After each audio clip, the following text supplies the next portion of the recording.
we just finished to observe about the material, tools, and equipment used in wall plastering. But when we start your work, the first thing which is very important, you have to protect your body. Okay, that is why we have to wear the grooves in order to protect your hand against from any sharpened material.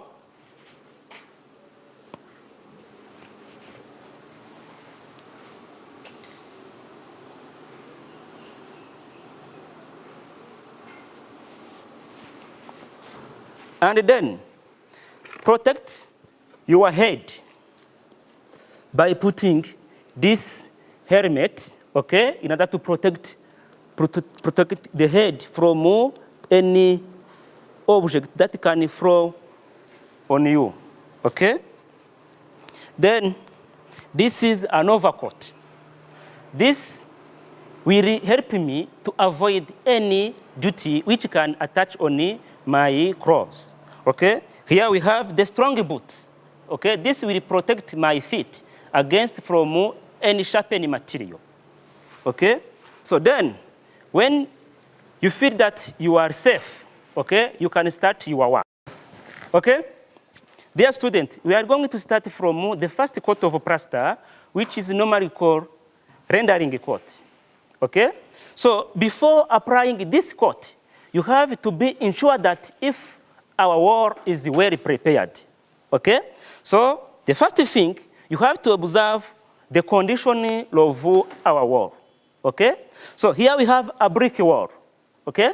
So the way of preparing this brick wall, we will prepare this brick wall by removing some mortar between the joint. This is what you call racking, okay? The racking, it is a process of removing the mortar joint between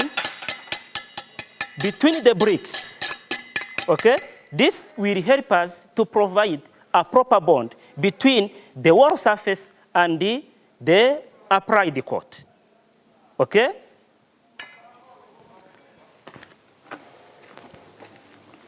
So another way of preparing the wall is to remove the loose material.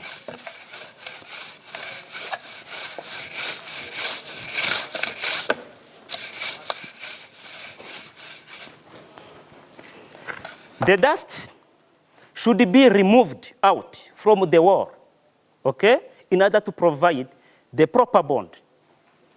Then finally, the wall must be watered. Otherwise, the mortar to water the wall is this.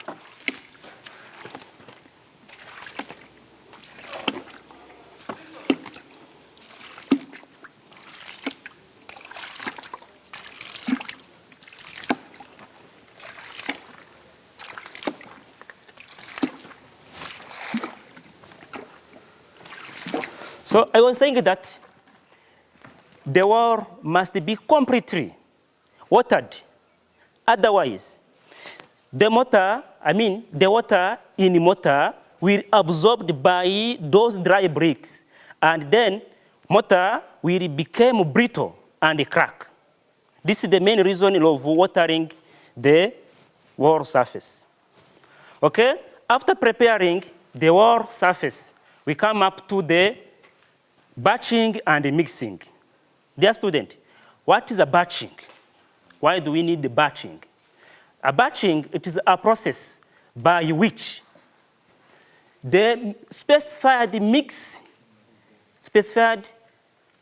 quantity material required are just properly mixed, okay?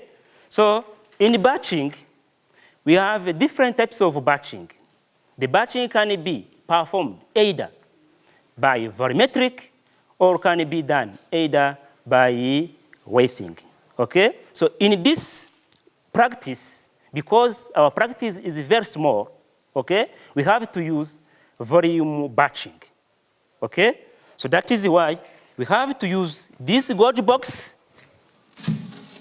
okay, having the standard dimensions, okay, which is corresponding to the volume of 1 bag of cement. Okay? But in mixing,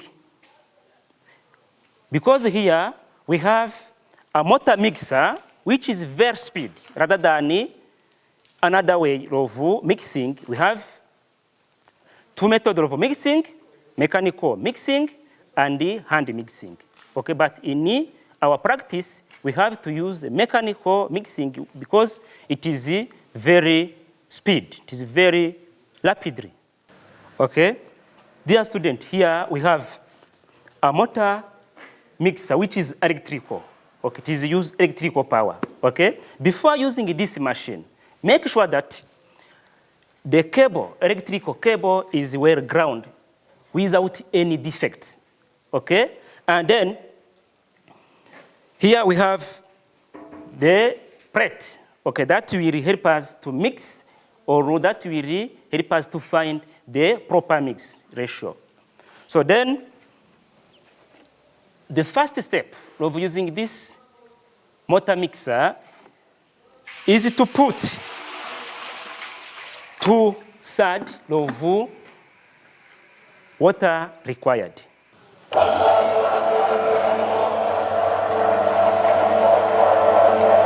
The second step, we have to put the sand.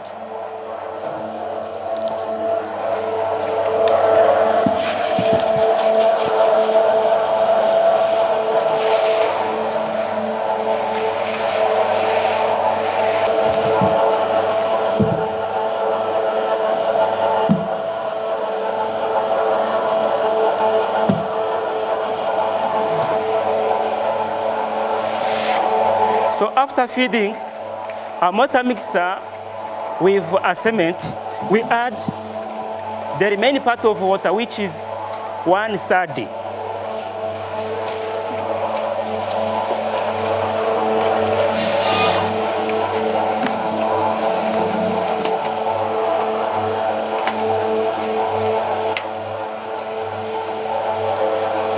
So we can wait at least 2 to 3 minutes in order to get the homogeneous mortar mass. Okay? We put the mortar into the mortar pan.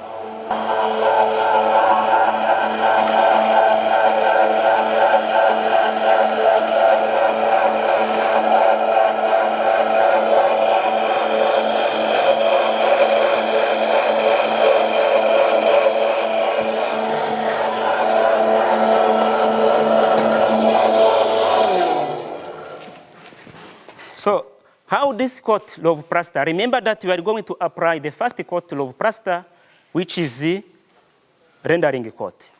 So I have to take the small amount of mortar on this wooden float, then start from the bottom part of this wall by applying the mortar in this way. So we apply the mortar forcibly in order to ensure that if the mortar is just stuck into the brick joint and over the brick surface.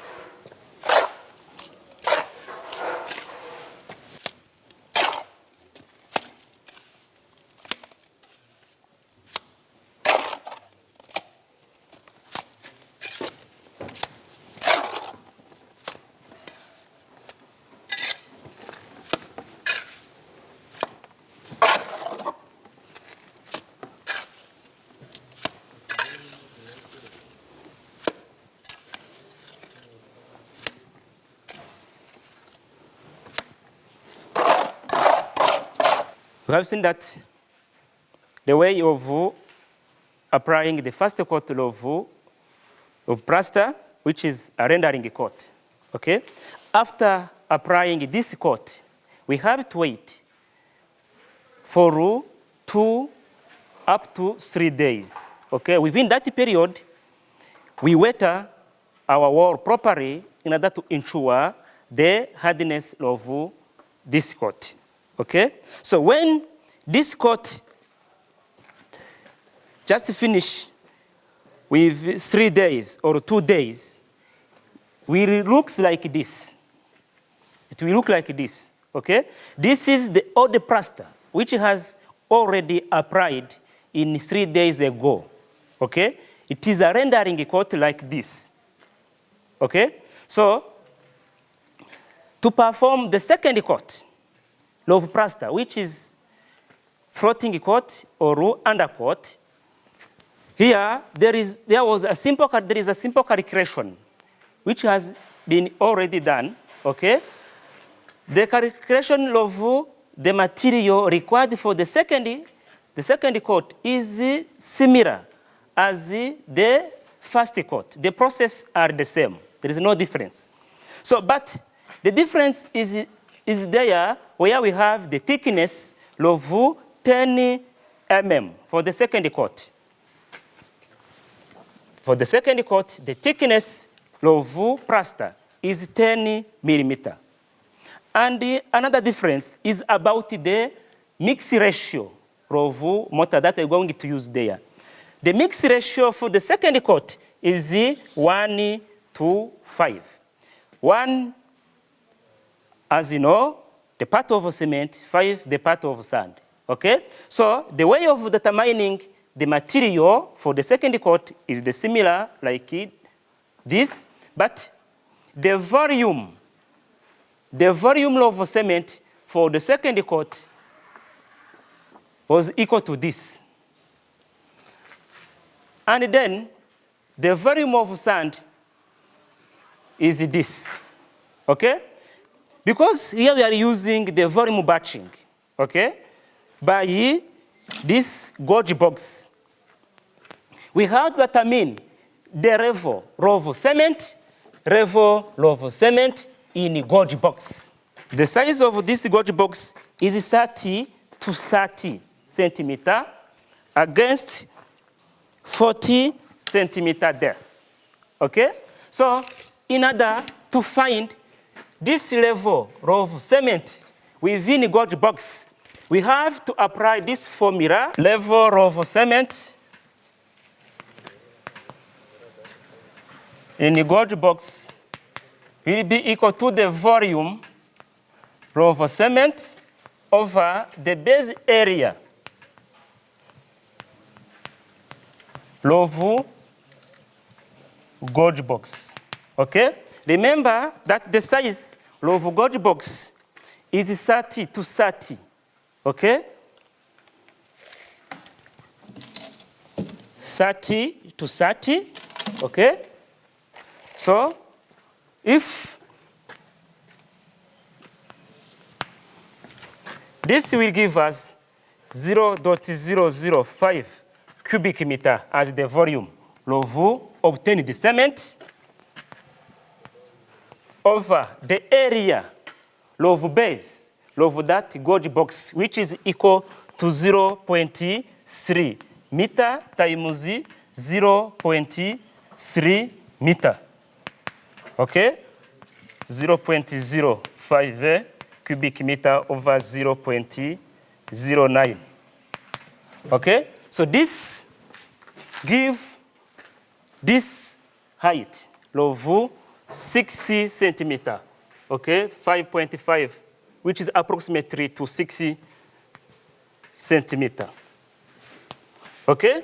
So the level of sand in gauge box will be determined as the same as like this one for cement. That is why the level of sand is equal to 2080 centimeter. Okay? So then,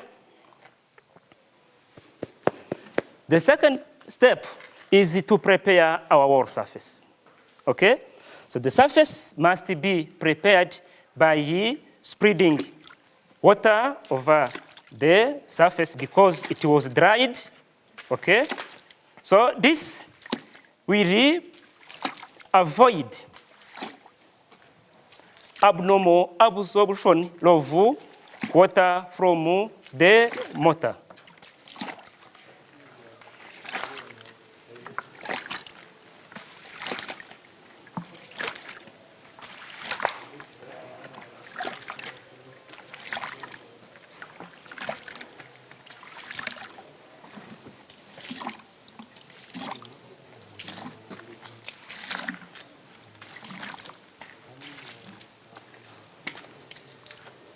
So after preparing our wall, we come up to the batching and the mixing, okay? So after finding a well-mixed mortar, the following step is to fix those pieces of timber normally called the dots, okay? They will help us to find a coat with the uniform thickness.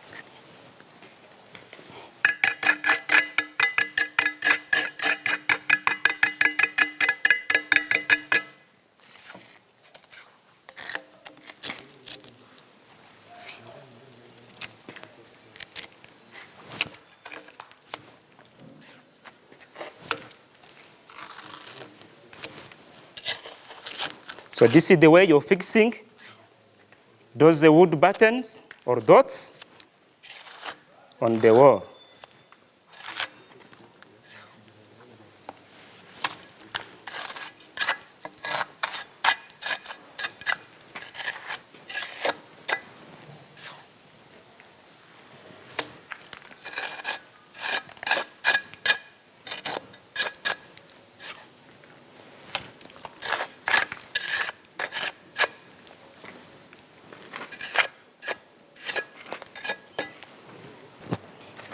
So when you're just fixing those dots, okay, we have to use this building line or string in order to make sure if they are set on the same line.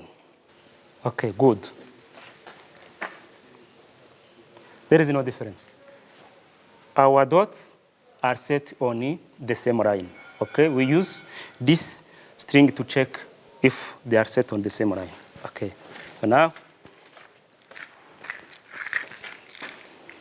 the following step is to check the verticality of this piece of wood or dots by using a plumb bob.